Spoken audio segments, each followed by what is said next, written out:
If you, like me, love to dwell on the what-ifs of life, thinking about the amount of alternate lives you could have been living in the past or the immediate future, fantasizing about how your life would look if you suddenly went on a gap year to Australia. If this resonates, you're all too aware of the misery that this thinking brings. Albert Camus calls it existential anguish, dizzy at the abundance of choices and resentful of the choices that you've chosen. I already know this feeling will creep its way in when I'm editing this video you're watching now, wishing I was anywhere but at my desk. But I still do it. Why? Well, it's partly from this anguish, specifically the fear of missed potential. But is that really a good motivation to have? What if missed potential is inevitable, and I'm too insecure to just give up control and admit it? By thinking about the many alternate realities I could be living, I'm planting too many seeds and neglecting the plant that's right in front of me.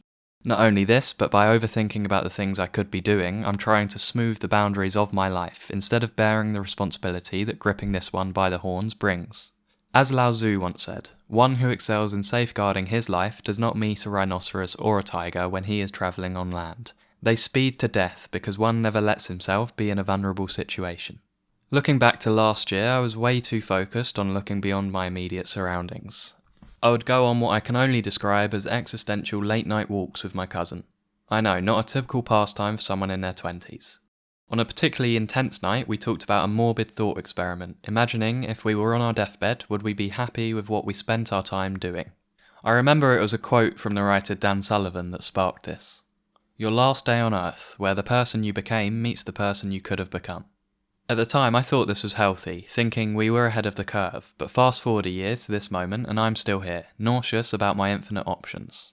Then it hit me. What if I can never fully come to terms with committing to one specific life because I've been thinking about these other potential lives the wrong way? What if, in committing to one decision, there will always be a million missed experiences, and that's okay? Of course, this isn't to say we aren't capable of living a life that doesn't serve ourselves. I think my playtime on Rocket League proves that, for me at least. Too often we put the tasks that need doing on hold, believing we have all the time in the world.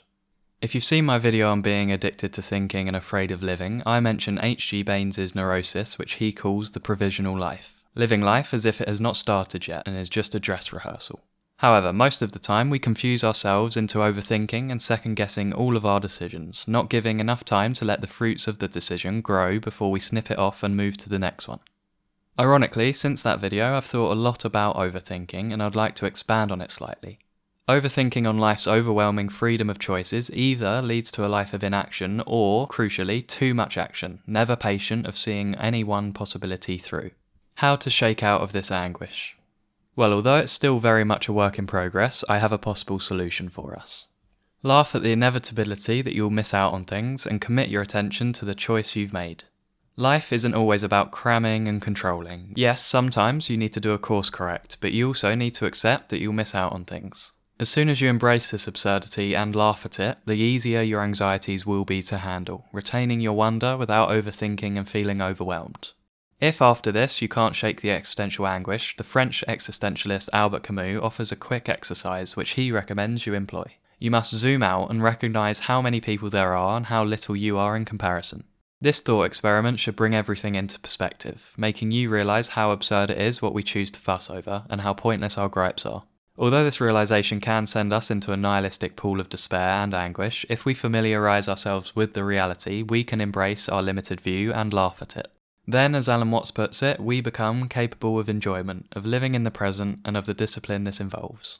It's an insecure need to try and control what can't be controlled, and we should just laugh at the absurdity and embrace the path that we're on.